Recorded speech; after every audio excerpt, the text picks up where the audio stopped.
Hi, how you doing? This is Blaise Pascal, French mathematician, and I'm here to talk to you about the binomial expansion. Alright, so I want to do this using a whiteboard, okay? So what is the binomial expansion about? It's about expanding binomials. What do we mean by binomials? We mean expressions like this: x plus y and then to the power of something. X plus y is called the binomial, okay? Now, some simple ones: x plus y squared, dead easy. You know how to do that, don't you? So you should be able to do it without even thinking about it. X squared plus 2xy plus y squared. Job done, okay? What about if I just go backwards? X plus y to the power of 1. No expansion needed, really, if you think about it. It's just x plus y. What about x plus y to the power of 3? X plus y cubed. Do you know what that one is off the top of your heads? Maybe, maybe you don't. How would you work it out? Okay, maybe just pause the video and do it. Okay, so a hint: you can do x plus y squared times by x plus y, and then simplify everything. Go ahead, pause the video, work it out. Come back to me when you're done. Are you done? You should have got this: x cubed plus 3x squared y plus 3xy squared plus y cubed. If you are confused, it's because you didn't actually go ahead and do it as I suggested, or you got it wrong, okay? I'm not about to show you the algebra with it, because if you've got this far in A-level maths, you should be able to do the algebra of multiplying that by that, okay? Then let's do x plus y to the power of 4. X plus y to the power of 4 equals, and then let's do x plus y to the power of 5 equals, and then you're thinking, well, hang on, how much further is this guy going to go on for? Okay, how many more is he going to do? X plus y to the power of 6, 7, 10. Will he go up to 20, 50, 100? Will he do x plus y to the power of n? Yes, I will. X plus y to the power of n. That's what the binomial expansion is. It's going to give us a handy way of being able to do these more quickly, as opposed to just expanding them using the algebra expansion of brackets method. Okay, I'm going to begin with Pascal's triangle. Okay, hence Blaise Pascal that I introduced you to at the beginning, okay? Pascal's triangle. Have you heard of Pascal's triangle? Let's just write it up, okay? So Pascal and his triangle. Do you mind if I just write the shape triangle, okay? Well, look, really it begins with a 1, of course, and then you've got a 1 on either side, and it's better to just get down to at least this line here before I explain it to you fully, okay? 1, 2, 1. And what I'm going to do is I'm going to get each new row by adding these two numbers together to get 1 and 2 makes 3. 1 and 2 and 1 makes 3 as well. And on the sides, because I've got, well, nothing there, 0 really, 1 and 0 will be 1, and 1 and 0 will be 1 there. So hopefully you've got an idea of where the actual rows are coming from. So the next row, okay, so start off with 1. 1 and 3 is 4, 3 and 3 is 6, 3 and 1 is 4, and 1 again. And then the next row, 1, 5, 10, 10, 5, 1. And the next row, 1, 6, 15, 20, 15, 6, 1. And the next row, and so on. This is called Pascal's triangle. Okay? For reasons which will become quite obvious, particularly as we get later on, we tend to ignore that one, or call it the 0th row, and call it the first row. Second row, third row. You might understand why, because if you look at these numbers, it makes sense if that's the second row, third row, fourth row, fifth row, sixth row, yeah? So we call that the 0th row. Now notice what we've got in common between each row of Pascal's triangle and the expansions we've done there. Look at the coefficients, okay? So read them out to you. 1, 1, 1, 1. 1, 2, 1, 1, 2, 1. 1, 3, 3, 1, 1, 3, 3, 1. You can use those to predict what the next one's going to be, and then check it's true. The way to check it, of course, is you multiply that by that, and you get the same result. Okay. So we should use the fourth row for this expansion. So it'll be x to the power of 4 plus, and then 4x cubed y plus 6x squared y squared, and so on. And I'll use 4 and then 1 again. So that explains the coefficients, the 1, 4, 6, 4, 1. What about the x and the y terms? How do you explain that one away? Well, because it's power 4, when you expand this, the highest power of x will be power 4, then each x term will diminish in powers. So x cubed, x squared, x to the power of 0, which is 1. Meanwhile, the y terms, they'll increase in powers. So y to the power 0, which is 1. Y to the power 1, y squared.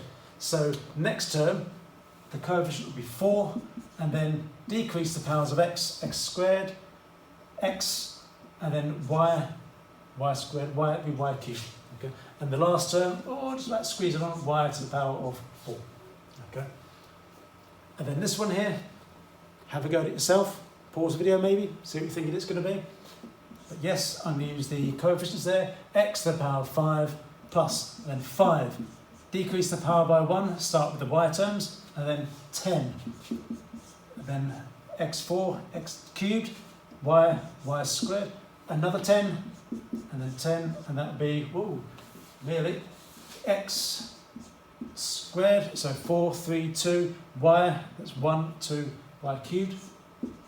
And then next number, 5x, y to the power of 4, and then plus y to the power of 5. A brilliant, in my opinion, way of being able to expand these binomials very, very quickly. Okay, so the method is very, very simple. You just write down Pascal's triangle to the required row, and then just use the coefficients and write it out. So if I did ask you to do x plus y to the power of 8, then you'd be able to go down to the 8th row and then write it out. Maybe just have a go and do that, okay? I'll give you a minute. I'm not going to give you the answer, by the way. It's just merely for fun for you doing it, okay? I'm just going to pause the video and then continue playing. Right, just use the opportunity to clean my board. I next want to talk to you about factorial notation. What does this mean? Factorial notation is this. What do we mean by that? That's the same as an exclamation mark, but it's read as 4 factorial. What does it mean? It's a shorthand way of writing this. 4 multiplied by 3 multiplied by 2 multiplied by 1. Okay? And so 10 factorial, written like that, is a shorthand way of 10 multiplied by 9 multiplied by 8. I'm not going to write them all out, so I'm going to do the mathematician's thing of ... 3, 2, 1. Hence, n factorial, where n, I must emphasise, is a positive integer, only works for integers and positive integers. Okay, come on to 0 factorial in a minute maybe. That is n multiplied by then 1 less than n, then 1 less than that, then 1 less than that, 1 less than that, and so on, all the way down till you get to 3 times 2 times by 1. Clearly not doing 0 because then everything's just going to be 0, isn't it? Okay, and it only works with integers, as I say. So a factorial is a shorthand notation of basically multiplying all the positive integers up to and including the number itself. That's what factorial notation is. For the purposes of what I'm about to show you, okay, 0 factorial kind of looks like it's saying oi. I don't know why I always see that. I think oi. That's what it looks like, doesn't it? But anyway, it's not. It's 0 factorial. Is 1. Why is it 1? Yeah. Basically, it's so a lot of stuff works. You can explain it, yes, as I'm about to try and do so in my next segment, okay? But basically, it's to make sure all this works. Yeah. Try the calculator, don't believe me. 0 factorial comes at 1. Okay. Anyway, I'm going to show you some examples of where this actually is going to be applied. And then later on, what exactly has it got to do with this? Okay, so I'm back to this screen again, just because it's easier. I'll explain to you what the factorial notation is all about. It's about combinations. Okay, it's about combinations. I've just posed some examples for you to get an idea of why factorial notation is so handy. So imagine you've got one book on a shelf. How many ways are there of arranging the one book? Well, look, let's just call that one book A. That's the title of the book, A. There's just one way of arranging it, isn't there? Okay, it's just one book. So I'm going to put down 1 for that. Then there are 2 books on the shelf, okay? So for simplicity, I'm going to call those 2 books A and B. So you can separate them, you can classify them as 2 separate books. How many ways are they arranging the 2 books on the shelf? Well, either you could put them in that order, or you could put them in this order. So when we say arranging, it's about ordering the books in a particular way, either BA or AB, okay? So there's 2 different ways of doing that. What about when there's 3 books on the shelf? So call the 3 books A, B and C, and list all the ways there are of actually arranging them. So if you have A being first, you can then rearrange the other 2 books, so it's A, C, B. Or you can then have B first and then AC, or you can have B first but then CA, and then last two you can have C first and then AB, C first and then BA. So there's 6 ways of doing it, okay? So there's 6 ways, okay? Before I go into the next one, let's just think about if there's another way of actually doing that, okay? Notice how I divided it up, okay? I divided it up into 3 lots of 2, didn't I? 3 lots of 2, okay? The 2 comes from this, okay? So if the A was the first book, then there's 2 ways of arranging it, just as there's 2 ways of arranging these books. If B was the first book, there's 2 ways of arranging the next 2 books, just as the 2 ways of arranging these. So basically, there's 3 different ways of starting it off, and then within those 3 ways, there's 2 ways of arranging the books that I've got left. So I could write the number 6 as 3 times by 2. Okay? But let's have a look at this one. That might have given you a hint as to what to do. 4 books on the shelf. So call the 4 books A, B, C, D. How many ways are there arranging the 4 books? Well, let's not write down all of them. Okay? Let's just write down enough so we can actually get the number. So we're going to look at A being first. Okay? If A is the first book that's arranged. How many ways then are there of arranging the 3 books that are left?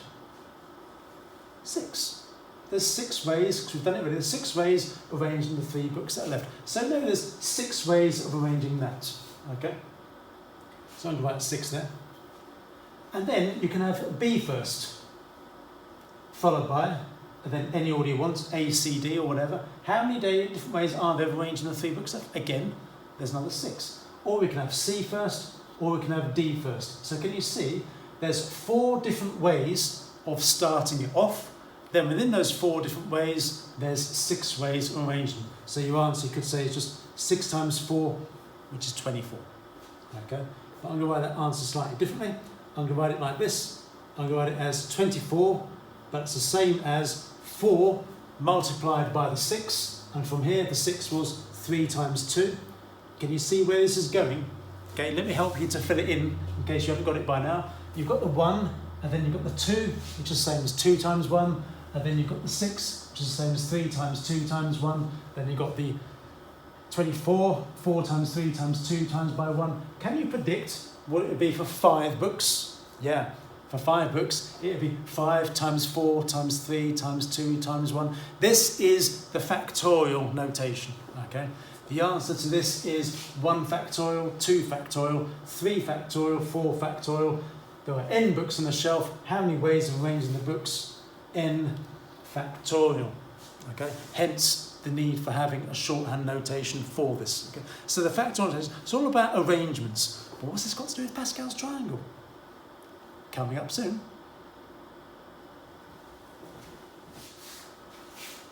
So, more about combinations then. Slightly different questions this time. There are 4 books on a shelf. How many ways are there of choosing 1 book? So let's just call the books A, B, C, D. How many different ways are there of choosing 1 book? We either choose that book, that book, that book, or that book. 4 ways? Yeah, 4 ways of choosing 1 book. Okay, so 4. 4 books on the shelf, the same 4 books, A, B, C, D. How many ways are there of choosing 2 books? Any ways of choosing 2 books? Well, you're either going to choose book A and B, or you could choose book A and C, or you could choose book A and D, or you could choose B and, well, we can't have A because we've done that already. We've not done C yet, so B and C, and B and D. Yep, that would work. Or we can have book C first, and then, well, we can't do C and A, we've done that. We can't do C and B, we've done that. C and D, we've not done. Those are the different combination of books that are going to be chosen, aren't they? Okay. There's 6 of them. 6. Okay. There are 4 books on the shelf. How many ways are there choosing 3 books? Okay. So either you could choose A, B, and C. Or maybe you could choose A and then C and D. And then kind of run out, haven't we? So let's look at book B being chosen first. So book B, we've done A and C already. So A and D. Okay. And book B, and then we can have C and D. Then we've run out of possibilities with that one, haven't we? What about D first? more D, C, and A. That's there. Done that. D, A, and C. Where's D? There again. D. I can't think of any more. Can you? No. That's because there aren't any more. That's it. Done. Okay. So 4 again. There are 4 books on the shelf. How many are choosing all 4 books? Well, look. If you choose all 4 books, you're choosing books A, B, C, and D. You're choosing all of them. One way of doing it. Okay. Let's just put another question at the beginning. There are 4 books on the shelf. How many ways are there choosing 0 books? One way. You just don't select them. Okay? One way, just don't select them. Let's explain the 0 factorial, by the way. Okay, 1. What's so special about those numbers? 1, 4, 6, 4, 1. Yes, it's the 4th line of Pascal's triangle. Yes, we've got there, okay? Showing how probability and statistics is linked to Pascal's triangle, which is also linked to the algebraic expansion of binomials, okay? Isn't that great when all the mathematics just gets tied wonderfully together? I think that's absolutely amazing, okay? Absolutely amazing, okay? That is the direct link, okay? So we're talking about the 4th row of Pascal's triangle. In the real world, it's like having 4 different items or people. It doesn't have to be books, okay? And you're selecting either 0 of them or 1 of them or 2 of them, okay? I just need to show you the shorthand notation for that. So rather than actually writing a sentence, when we say there's 4 books, choose 1 of them, we write it like this. We write it as 4, choose 1 in brackets like that, okay? 4, choose 2 is this. That is saying there's 4 books, choose 2 of them. 4, choose 3 is written like this. There are 4 books, choose 3 of them. 4, choose 4, the last one. And then the one I had at the beginning, the scenario of what if you don't choose any of them, you choose 0 books. 4, choose 0. I'm going to talk about that in my next piece, okay?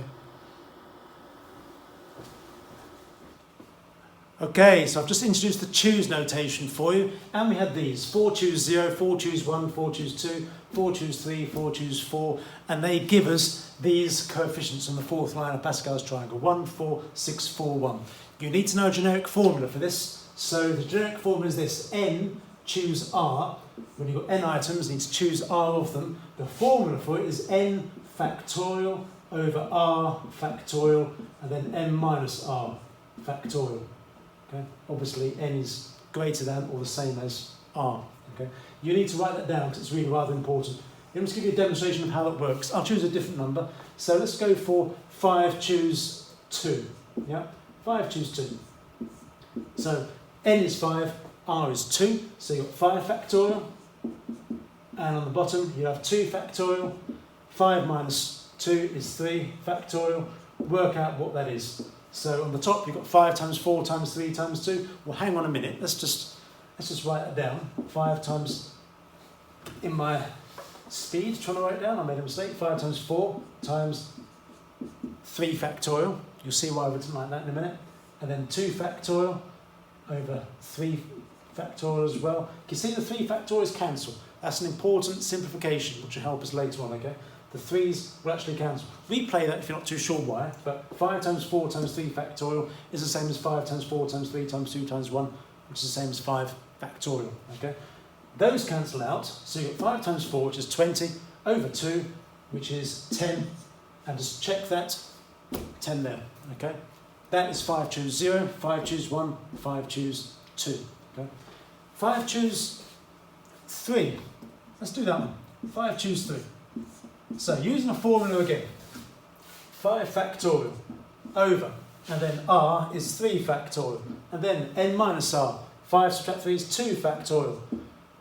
You don't need to do the calculations for that again because you've already done it, haven't you? It's the same as that. Notice these two are exactly the same.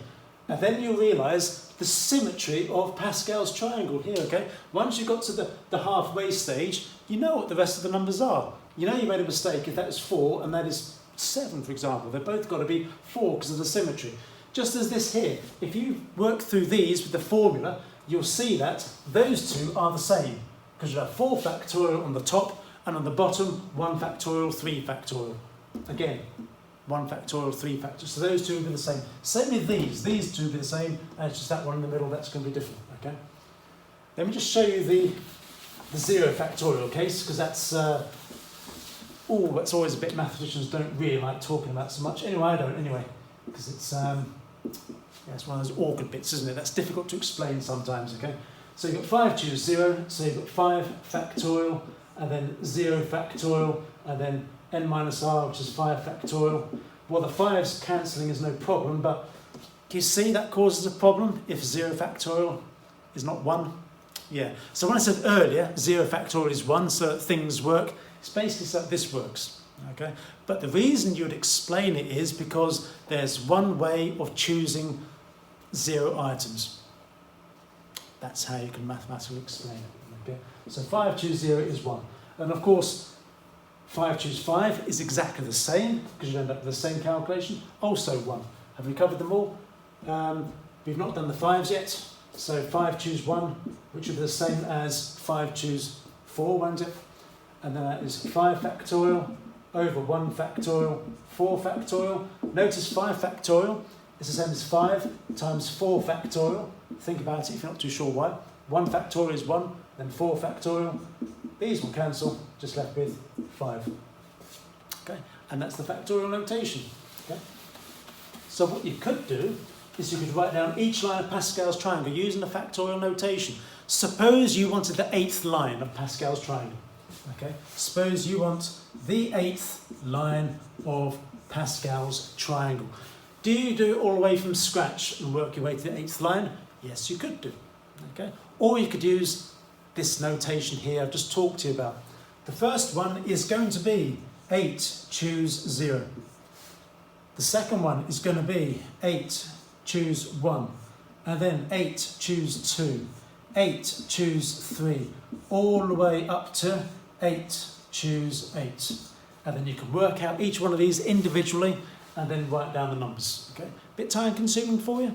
Yeah, I'd probably write them all down as well. But suppose you needed something like the 35th row of Pascal's triangle. Are you going to write down all 35?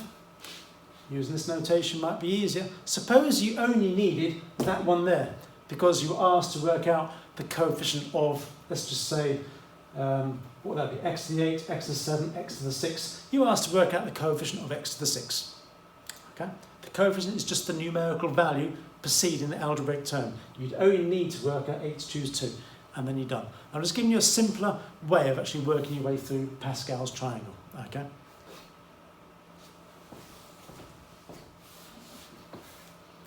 Now, I'm going to ask you to consider the nth line of Pascal's triangle. Yes, I did say I would get on to the nth line because it's critical in terms of the binomial expansion. Okay, so what's the nth line going to be, the nth row of Pascal's triangle? Well, it's simple, really. It's going to be n choose 0, n choose 1, n choose 2, n choose 3, n choose 4, n choose 5, and then the generic n choose r for the rth term in that nth row, which is why it's important you need to know this result here. And then the last one, of course, is going to be n choose n. You're working your way up to n. Okay, that's what the nth row of Pascal's triangle would be. Okay, can we try and write some of these down using the factorial notation? Of course we can. Of course we can. This first one here, what's that going to be? 1. Do you need to show the working for that? Well, let's just have a look. N factorial over 0 factorial, n factorial, cancels, 1, 1. Okay. What's the second one going to be? N. You know that, okay, because look, second number is always the actual number of the row itself, isn't it? Okay, so the nth row is going to be n. But if you need the working for it, fair enough, okay? So you're going to have n factorial over 1 factorial, and then it'll be the difference between them, n minus 1 factorial. Are you happy with why that is just n? Are you happy with that? Let me just explain why that is, okay? Because you can rewrite the top as n times n minus 1 factorial. Think about it if you need time to think about it. It's because n factorial is n times n minus 1 times n minus 2 times n minus 3, and n minus 1 factorial is n minus 1 times n minus 2 times n minus 3. So these two are the same. And then you see the cancellation, just left it there. Okay? What about this one here? Or maybe you just need to work that one out, okay? So you've got n factorial over 2 factorial, n minus 2 factorial. simplify it. The top is n minus 1, n minus 2, factorial. 2, n minus 2, factorial. Cancels, you're left with n minus 1 over 2. I can put in the factorial if you want, it's over 2. Happy with that? Let's do another one. What about n choose 3? N factorial over 3 factorial, n minus 3 factorial. So the top, n minus 1, n minus 2, and then n minus 3 factorial. The bottom, keep the 3 factorial, n minus 3 factorial. These will cancel. So n minus 1, n minus 2 over 3 factorial. You can do the next one if you want, but can you see a pattern? Can you see a pattern? Maths is all about patterns, isn't it? Pattern searching, okay? Look at the pattern, n minus 1, n minus 1, n minus 2. It's got to be n minus 1, n minus 2, n minus 3. And on the bottom, it's got to be 2 factorial, 3 factorial, 4 factorial. Okay, we'll just do one more. The next one, n minus 1, n minus 2, n minus 3, n minus 4. Isn't maths great when you know what the pattern is? Over 5 factorial. That will come in useful for when I show you the proper binomial expansion. Not even got there yet to the binomial expansion, but you kind of need to know all this to see where we're coming from. Okay? Don't go away anywhere.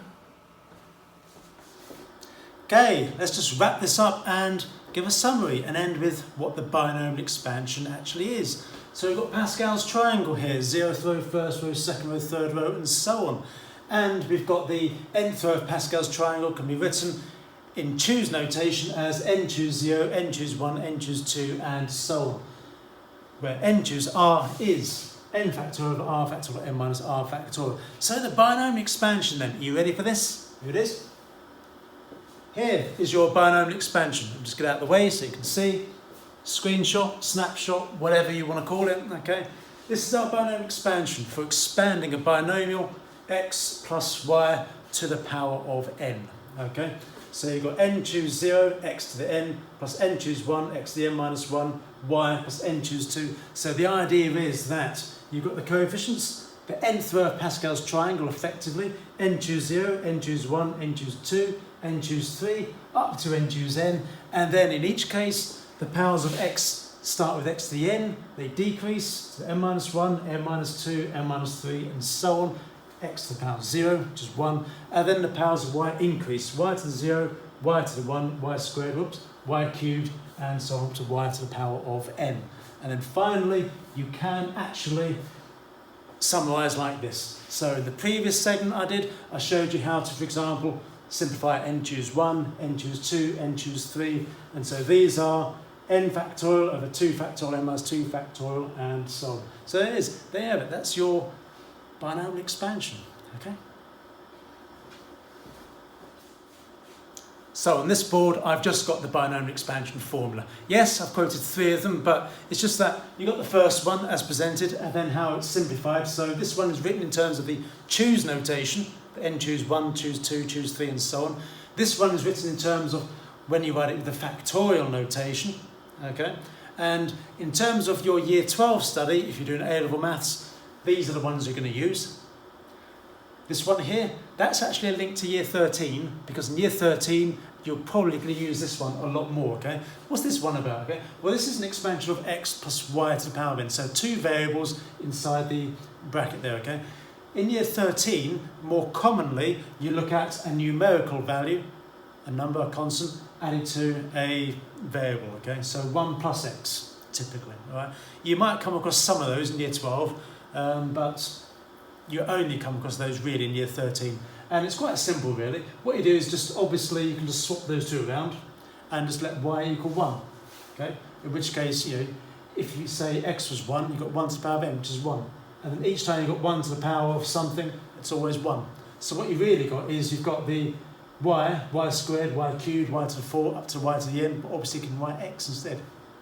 Okay, so it's just simply 1, and then notice the coefficients are the same, n factorial over 2 factorial minus 2 factorial, same again, same again, same again. It's just that the one there makes a difference in terms of just having the one variable in there. Okay. Anyway, I'm going to move out of shot now, just in case you want to have a nice screenshot, okay, of those wonderful binomial expansion formulae.